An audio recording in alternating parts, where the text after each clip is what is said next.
Tonight's bedtime story is called Worthy, and since I started eating vegetables at age 40, I've had much fewer issues with restaurants getting my order wrong, but when they do get it wrong, I tend to just live with it unless it's really egregious. Let's begin. The basement was nice, there was no denying it. And yep, there was Jeffrey and Wanda's former couch all right, one of 3 couches positioned around the giant TV mounted on the basement wall. Was seeing their former couch in the McCory's redone basement worth an early evening drive from Dalset to Multioak on a spring Saturday? Not in itself, no. Not for Jeffrey anyway, and he suspected Wanda felt the same. But Liv and Casper McCory had been so insistent, so enthusiastic about how well Jeffrey and Wanda's former couch just worked in the new basement, so desperate for Jeffrey and Wanda to see for themselves.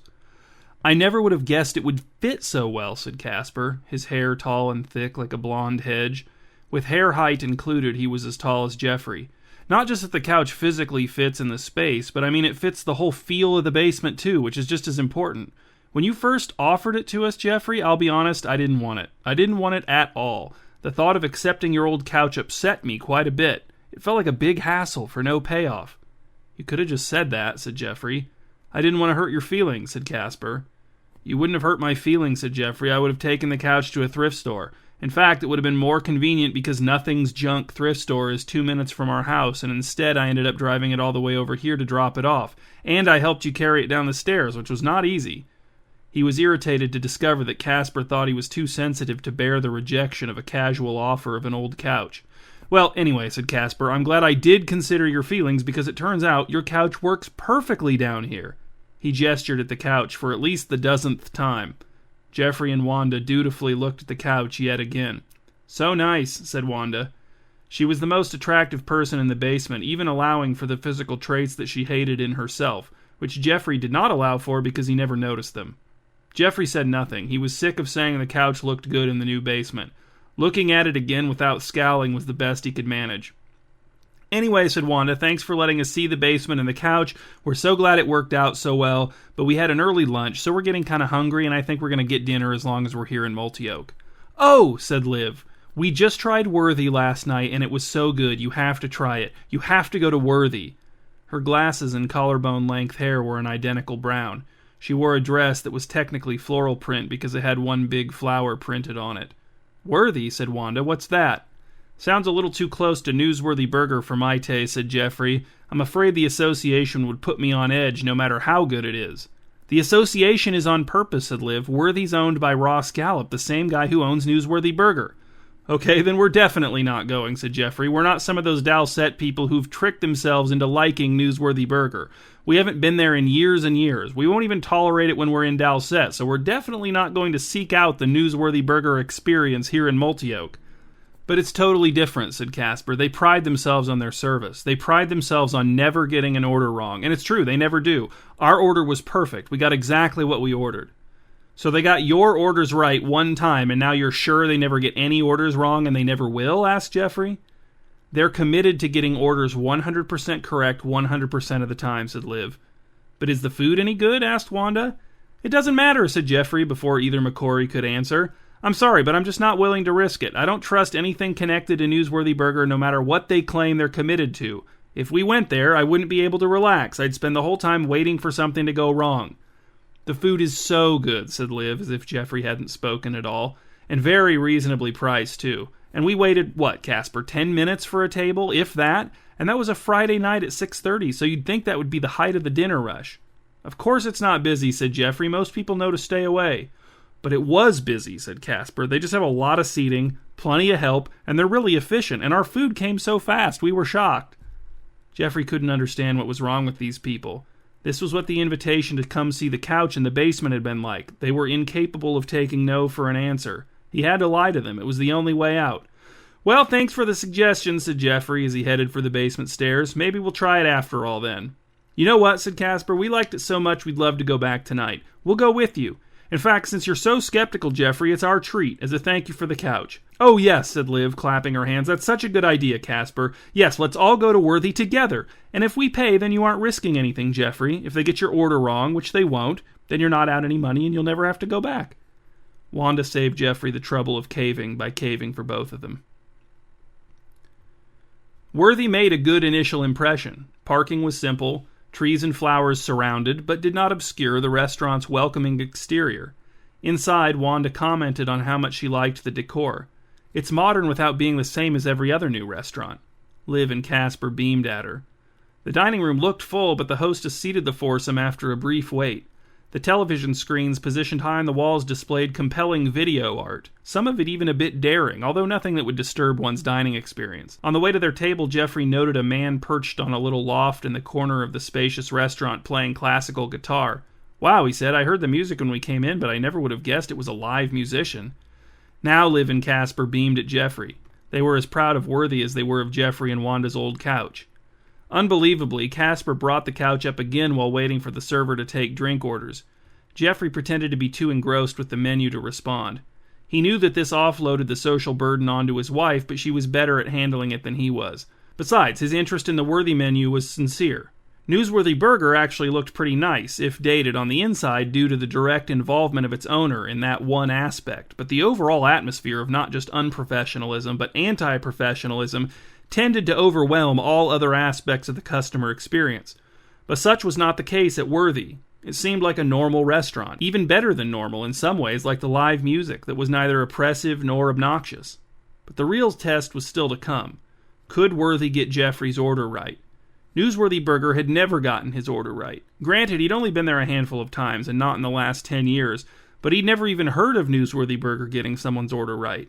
But if not for Liv's information about Worthy's kinship with Newsworthy Burger and its derivative name, Jeffrey would not have worried about the potential of an order screw-up. Nothing else about the restaurant projected the likelihood of Jeffrey receiving an incorrect meal. The server's name was Preston. He looked competent, and he got everyone's drink order correct, which put Jeffrey even more at ease.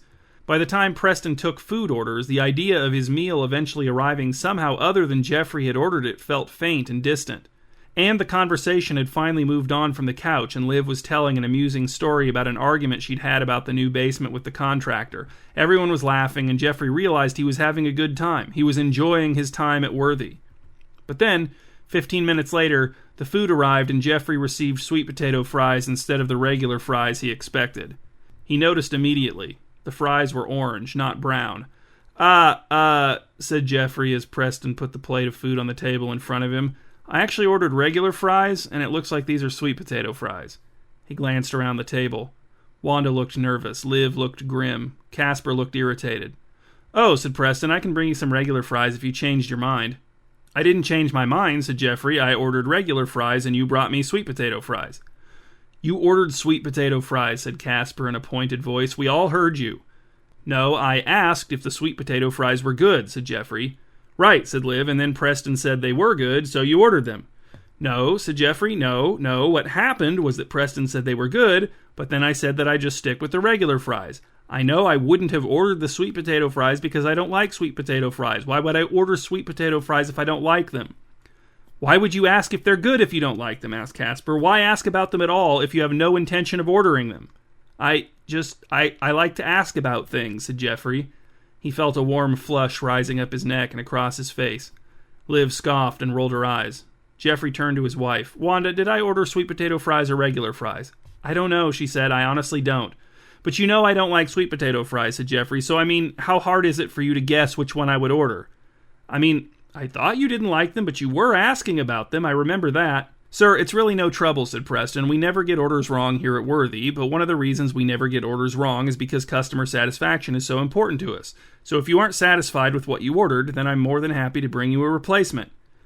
Although Preston sounded calm, he had pitched his voice louder than before. It took Jeffrey a moment to realize he had done so for the benefit of nearby customers, many of whom had stopped their conversations to observe the incident developing at Jeffrey's table. Preston wasn't just trying to pacify Jeffrey, he was also trying to ensure that no one else would get the impression that Worthy had gotten Jeffrey's order wrong. He was trying to prevent this disagreement from harming Worthy's reputation. Well, two could play at that game. "You did get my order wrong," said Jeffrey, setting the volume of his voice a notch higher than Preston's. "I ordered regular fries, and you brought me sweet potato fries. And you know what? I knew something like this would happen. This is the exact kind of thing that happens at Newsworthy Burger, and now it's happening here too. And if you really value customer satisfaction above all, then you'll admit that you got my order wrong, because I'm a customer, and that's the only thing that will satisfy me." Before Preston could respond, Casper said, "Just let it go, Jeffrey. We all heard you order sweet potato fries, even Wanda, but you'll never admit it because you came here hoping they'd get your order wrong, so you could say that all your biases were confirmed and me and Liv were wrong to recommend that you eat here. But Worthy didn't get your order wrong because they never get an order wrong, so instead of just admitting you were wrong, you decided to lie about what you ordered to make Worthy look bad even though they did nothing wrong. And that's petty and immature and pathetic." Jeffrey stood up and dropped his cloth napkin on top of his untouched food. "We're leaving, and we're never coming back. Every restaurant gets things wrong sometimes, but at least they have the grace to admit it. But not here!" He was halfway across the dining room on his way to the door when he realized Wanda was not following. Jeffrey turned back and saw her still seated at the table with Casper and Liv, holding up one finger in Jeffrey's direction as she used her other hand to sample a little of everything on her plate as fast as she could. She was still the most attractive woman in the room, but not, to Jeffrey, by as wide a margin as usual. In the following days, Worthy again and again found its way into Jeffrey's interactions with all kinds of people. Worthy came up in the break room at work, it came up in a conversation with his elderly neighbor Rob, it came up in a chat between two strangers that Jeffrey overheard while he was standing in line to buy a bag of sunflower seeds at a gas station convenience store. And that's not a complete list, there were more. It wasn't that Jeffrey bore a grudge against Worthy, certainly nothing as dramatic as a vendetta. Jeffrey was not trying to single-handedly turn public opinion against Worthy. He didn't have a grand agenda, but say he had just been outside in the rain, or a tornado even, a big one, and then someone came up to him and told him they were planning a picnic because it was such a nice day. Wouldn't it just make sense for him to share with them that it wasn't actually a nice day, that there was actually a huge tornado out there, that they should put their picnic plans on hold and instead seek shelter in a basement and pray for mercy? It's not like he was going around town knocking on doors so he could spread the bad word about Worthy. He wasn't stapling flyers to telephone poles. He wasn't hanging around in front of the restaurant with a giant placard reading, "Asked for regular fries, got sweet potato fries." But there was a lot of positive buzz about Worthy going around, which meant, people were talking about it. They were sharing their experiences, and they were curious about the experiences of others. So when Jeffrey kept hearing people say that Worthy never got anyone's order wrong, that they were dedicated to never getting anyone's order wrong, well, he had to speak up. He had to interject. He had to share the relevant information he had gathered from personal experience. He had to say something like, "Well, they got my order wrong," or "That's news to me because they completely botched my order and ruined our evening," or "They're frauds, they're liars, and they're actually worse than Newsworthy Burger because at least at Newsworthy Burger you know what you're in for, but at Worthy they fool you into thinking you're going to get what you order, and then when you don't, they try to gaslight you into believing it was your mistake because they can never admit to being wrong or else their whole self-image will just crumble and dissolve and scatter to the winds." On Thursday evening, 5 days since his ill-fated visit to Worthy, Jeffrey received a text message from a number he didn't recognize. The message read, "Hi Jeffrey, this is Cade Murney. I'm the lead manager at Worthy. Would it be possible for us to talk? If so, let me know when you're available and I'll give you a call." Jeffrey sat with this for a few minutes. "Why are you smiling?" asked Wanda. They were out on the back patio drinking cocktails and watching a sunset mostly obscured by clouds. They had also taken turns spraying each other with a new bug spray. This was a trial run. So far, it was working about as well as all other bug sprays. "The lead manager at Worthy wants to talk to me," said Jeffrey. "What for?" asked Wanda. She sounded guarded. While seemingly everyone else in Jeffrey's life couldn't stop talking about Worthy, Wanda had spent the last 5 days avoiding the subject. "To apologize," said Jeffrey. "What else could it be? What else could they have to say to me?" He texted Cade Murney back as he spoke. "Hi, Cade. I'm available now. Call any time." "Don't talk to them," said Wanda. "Just ignore the text. There's no reason to talk to them." "Too late," said Jeffrey, holding up his vibrating phone. Wanda groaned, stood, and carried her drink into the house, closing the sliding glass door behind her as Jeffrey answered his phone. "Hi, Cade. Thanks for calling." "Oh, sure," said Cade. "Thanks for taking my call, Jeffrey." His voice was deep, throaty, full of character, a good voice for apologizing. "I hope I didn't interrupt anything." "Not at all," said Jeffrey, "just taking it easy. What can I do for you?" "I'm glad you asked," said Cade, "because I am calling with a request. I understand you had a bad experience at Worthy last Saturday night, and we want to try to make that up to you. We want you to come back for a free meal, both you and your wife, totally on the house. That's appetizers, drinks, everything. We want to try to win you back. Customer satisfaction is our highest priority at Worthy, and as far as we know, you're our only customer who's been dissatisfied so far, and that bothers us. That makes us sick, you know. It nags at us. It nags at me. And look, I'm not saying this experience will cancel out your bad experience, but at least you'll have a good experience also, you know? That's where I'm coming from anyway, so what do you say?" Jeffrey sifted through everything Cade had just said in search of the apology. It was, he ultimately concluded, not there. "So this isn't an admission that you were wrong." "That I was wrong?" asked Cade. "Wrong about what?" "Not you personally," said Jeffrey, "but my server Preston was wrong, and that makes Worthy as a whole wrong because he's a representative of the whole restaurant. And if you're the lead manager of Worthy, then yeah, you're wrong too." "Preston was wrong to allow the situation to escalate like it did," said Cade, "and he's been talked to about that. And that's why I'm reaching out now to—" "No," said Jeffrey, "stop. I don't care about the situation escalating. I care about the fact that my order was wrong, and he wouldn't acknowledge that. No one would. And now it seems like you're still not acknowledging that Worthy got my order wrong." "But how would I know if we really got your order wrong or not?" asked Cade. "I wasn't there. I didn't hear your order. All I have is what Preston said and what you say. How could I possibly know that we got your order wrong? Even if I were to say, 'I'm sorry we got your order wrong,' that would just be customer service theater, wouldn't it? You would have no way of knowing if I actually believed your account over Preston's, or if I was just saying the words you want me to say. And that's exactly my point. Regardless of how the misunderstanding occurred, it should never have led to you having a bad experience at Worthy, which is why I want you to come back and have a good experience." "Then it's a stalemate," said Jeffrey. "My willingness to come back and my ultimate satisfaction as a customer are entirely dependent on Worthy officially acknowledging the mistake."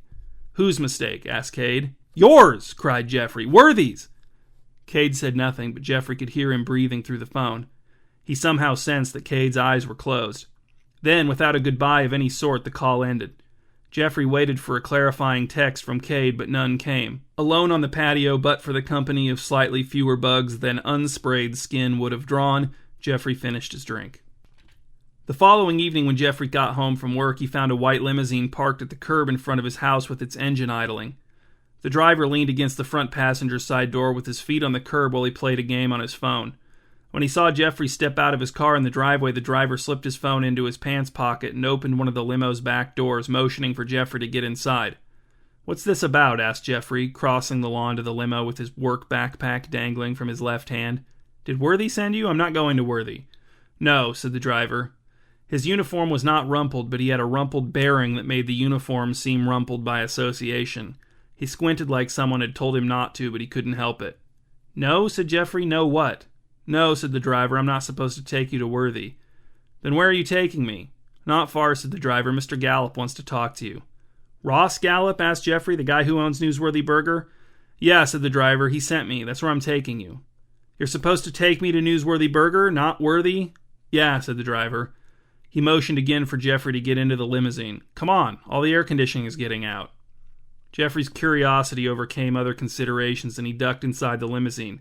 The driver did not close the door behind him, so, after a confused few seconds, Jeffrey closed it himself. The limousine's interior was stuffy. Jeffrey held his hand next to a vent in the roof and noted that the air conditioning was not turned on. As the driver pulled the limo away from the curb, Jeffrey texted Wanda, who usually didn't get home from work until 40 minutes after Jeffrey. "Ross Gallup sent a limo to pick me up at the house. I don't know why. I'll probably be back soon."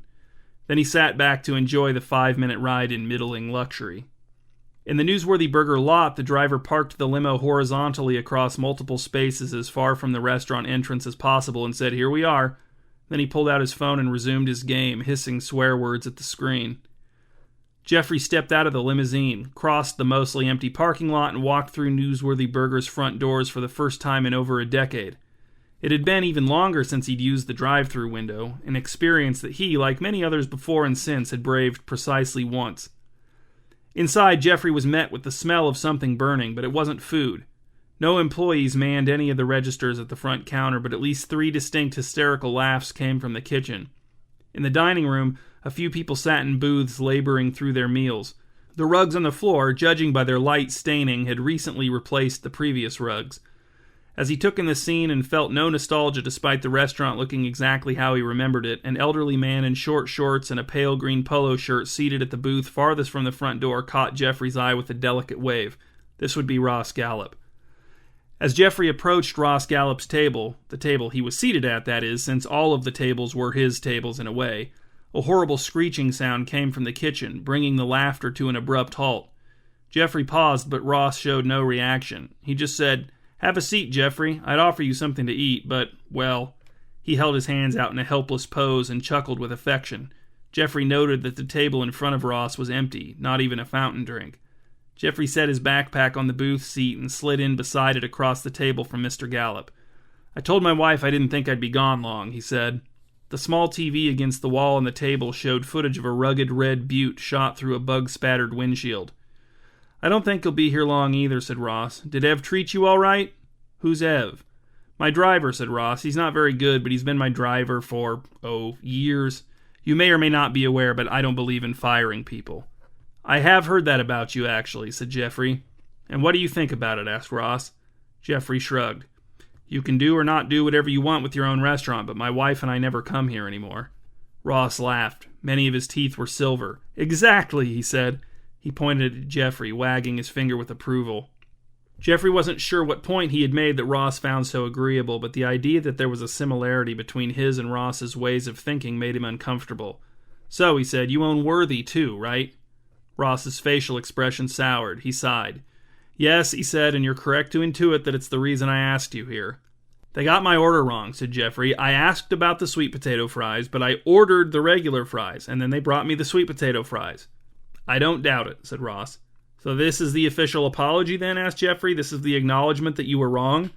"That I was wrong?" said Ross. No, this is me saying that I was right." "But you just said you didn't doubt that..." Ross shook his head. No, not about that. I'm not here to speak on behalf of Worthy, Jeffrey.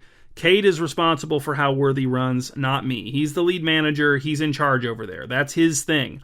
If you want an apology for your messed up order, that will have to come from Cade. Like I said, I'm sure it happened, but I don't speak for Worthy. In fact, I asked you here so I could do the opposite. I asked you here so I could speak against Worthy, because I actually hate Worthy, Jeffrey. I despise it and all it stands for." Jeffrey leaned back in the booth and frowned. "But you..." Yes, I own it," said Ross. "I'll tell you the short version. Cade is my sister's son, so he's my nephew. 20 years ago, when he was a teenager, he was having some trouble at home, so I told my sister that if she sent him to live with me for the summer, I'd give him a job here at Newsworthy Burger.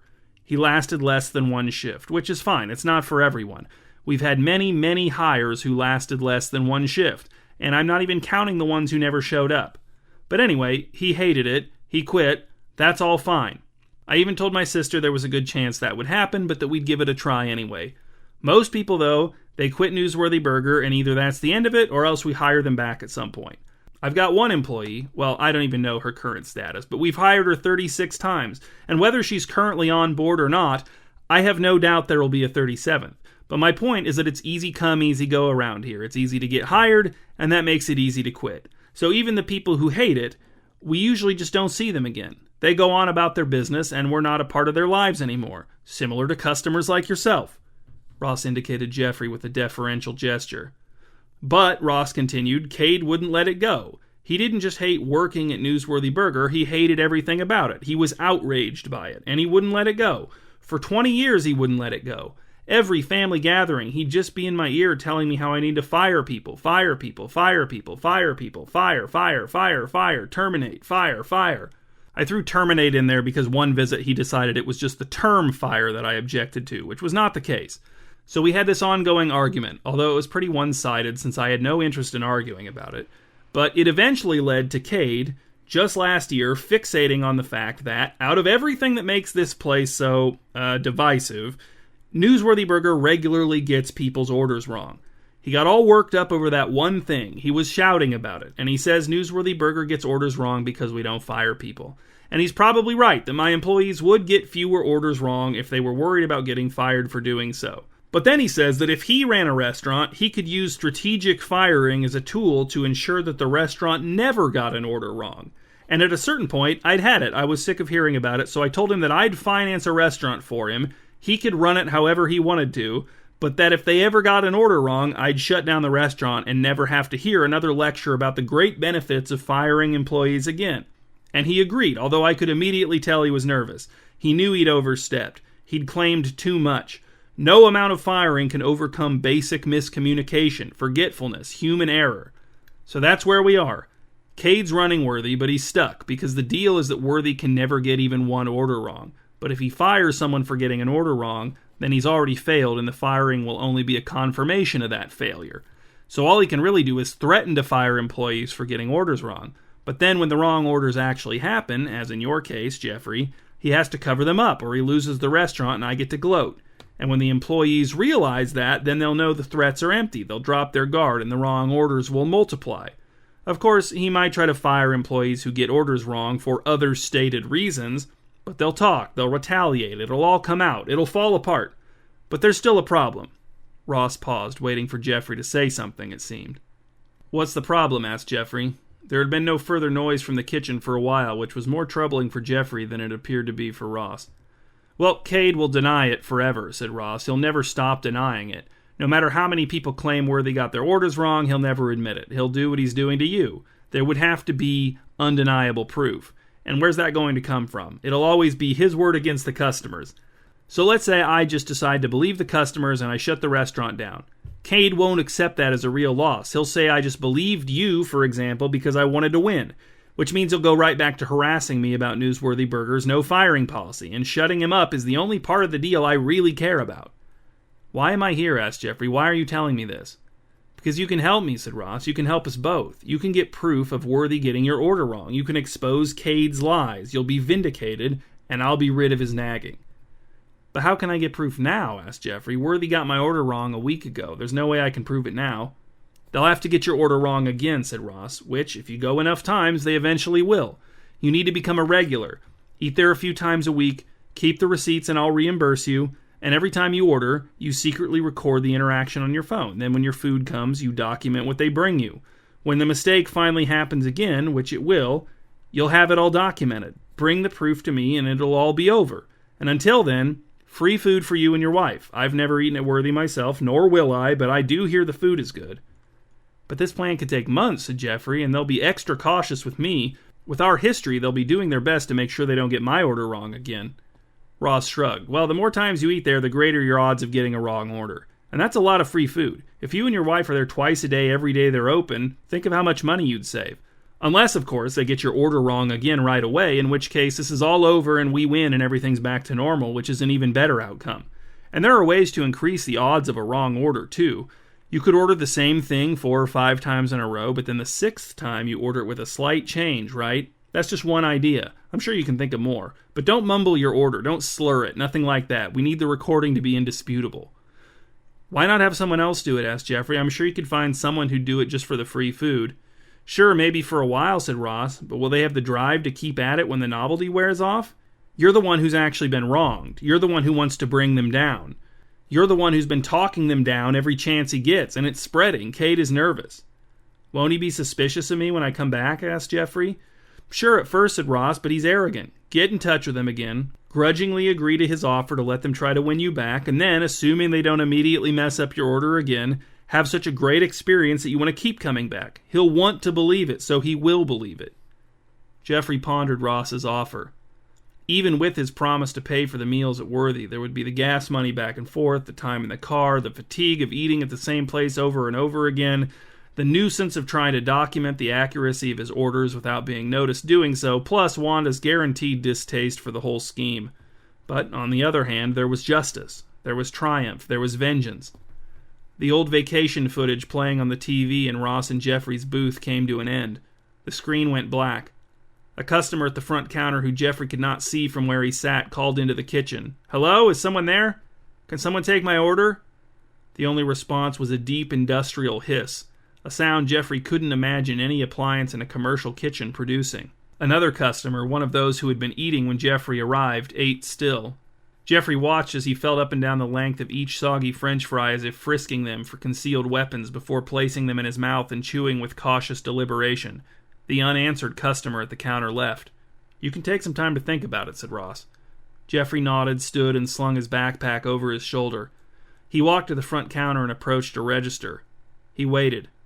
10 minutes later, after Ross had said goodbye and departed in the limousine Jeffrey had assumed would be his ride home, a young woman wearing the uniform of a restaurant called Tummer's that Jeffrey had never heard of emerged from the kitchen as if stumbling into a village after days lost in the jungle and took his order. After another 15 minutes had passed, Jeffrey received, instead of the simple basket of chicken strips he had ordered, a melted milkshake that half-filled a cup substantially larger than the largest cup pictured on the menu board. And the largest cup pictured on the menu board was very large. 1 week after Jeffrey's first visit to Worthy, he returned under quite different circumstances. Much had changed. For one thing, he was alone. Wanda had refused to accompany him. For another thing, his entire attitude toward Worthy had undergone several major shifts during the intervening week. He had moved from skeptical to aggrieved to vindictive to what he was now, contrite. He was here to make peace with Cade, to make peace with Worthy. And beyond a mere suspension of hostilities, he was here to offer his support for Worthy in its struggle against Ross Gallup and the entire Newsworthy Burger approach to business. Because, yes, Jeffrey had not appreciated how Worthy had treated him. But, philosophically speaking, with whom would he rather align himself? An establishment perhaps too committed to getting customers' orders right? Or an establishment utterly indifferent to getting customers' orders right? Yes, Cade's zeal had landed him in an untenable, contradictory position, but he needed help, not condemnation. And Jeffrey could offer that help. As far as Ross knew, Jeffrey was still deciding whether or not he would assist in bringing Worthy down. But while Ross waited for an answer, Jeffrey would tell Cade all about his uncle's scheming, warning him about the possibility of paid-off customers surreptitiously recording their complicated orders, waiting to pounce, to ruin him. Jeffrey could tell Cade about Ross's theories about how Worthy might collapse on its own, too, and they could discuss ways to prevent this from coming to pass. Non-disclosure agreements for servers so they couldn't blab if they were officially fired for attitude problems, but actually fired for getting an order wrong? Arranging some sort of legal document narrowly defining what it meant to get an order wrong in a way most favorable to Worthy? Reducing the menu to only a few simple items and instituting a strict no substitutions policy? Jeffrey wasn't sure about the feasibility of his ideas. He was no expert, but he had these and several more written down in the Notes app on his phone, and he was eager to share them with Cade. But as Jeffrey stepped through Worthy's front door, he found that he had not been the only one experiencing change over the last 7 days. Although the dining room was only half full, a small crowd of people stood around in the foyer waiting to be seated while the hostess sat on a stool with her back to them. She was watching a man in the live music loft plinking away on a wobbly keyboard that seemed in danger of falling onto someone's table if the man was not cautious. And he was not being cautious. And he was not playing well. And the volume was significantly louder than the classical guitar had been during Jeffrey's previous visit. Jeffrey approached the hostess stand and resisted the urge to tap the hostess on the shoulder. "Excuse me," he said. "How many?" the hostess asked without turning around. "I'd like to speak to Cade," said Jeffrey. "Cade Murney, the lead manager." "Okay," said the hostess. She rose from her stool and disappeared into the women's restroom. A dark hole opened in Jeffrey's stomach. A sticky sweat formed on his forehead and the back of his neck. The door leading from the kitchen to the dining room swung open, and out came Preston, carrying a visibly broken high chair. It took Jeffrey a moment to recognize the server because he looked different now, although not physically different. "Will this work?" Preston shouted across the dining room to a mother standing near a corner table while holding a struggling toddler. He hoisted the high chair above his head where the whirling blades of a ceiling fan knocked it out of his hands and onto the unprotected head of a bald man seated nearby, splitting it open. The injured man cried out, clutching his wound as the high chair tumbled across his table, spilling everything. Then the ceiling fan came loose and fell on a different table, spilling everything. Then the keyboard player in the live music loft, gawking at the spreading chaos, lost track of his keyboard and it fell on the table below, spilling everything. The keyboardist lunged after the keyboard too late to prevent its fall, but with plenty of time to precipitate his own fall, plunging squarely into the mess his keyboard had already caused, breaking the table in half. The keyboard, wirelessly connected to the amp in the loft, continued to bleat and squawk from the food and drink spattered floor as the keyboardist writhed around on top of it, screaming about his collarbone in a way that sounded a bit like lyrics. As more worthy employees came strolling out of the kitchen to see what all the noise was about, Jeffrey noticed a man standing at his elbow in a dress shirt and tie. The man's eyes were closed, and he breathed heavily through his nose in a familiar rhythm. He wore a name tag that read Cade Murney, lead manager, but Jeffrey didn't need the name tag to know who Cade was. He looked that much like his uncle. Their shared genes were strong. Too strong. Cade felt Jeffrey's eyes on him and opened his own. He did not appear to recognize Jeffrey, but why would he? Their only interaction had been over the phone. He seemed content to wait for Jeffrey to speak. "I'm sorry," said Jeffrey. "For what?" asked Cade. "Maybe I did order sweet potato fries," said Jeffrey. Cade gave his head a weary shake, stepped past Jeffrey, and waded into the aftermath of the dining room catastrophe. But as he did, a smell of something other than food burning tickled Jeffrey's nostrils. An unkitchen-like hiss came from the kitchen, and for a moment, Almost subliminally quick, the television screens flashed an image that appeared to come from decades-old vacation footage. Jeffrey turned and left. As the door to Worthy swung closed behind him, he heard the sound of Cade firing his employees, first Preston, then the hostess, and then anyone else who crossed his path. But it didn't matter. It wouldn't help. Nothing would. In the Worthy parking lot, local reporters from Channel 2, Channel 3, and the Multi-Oak Interpreter Tribune were already gathering.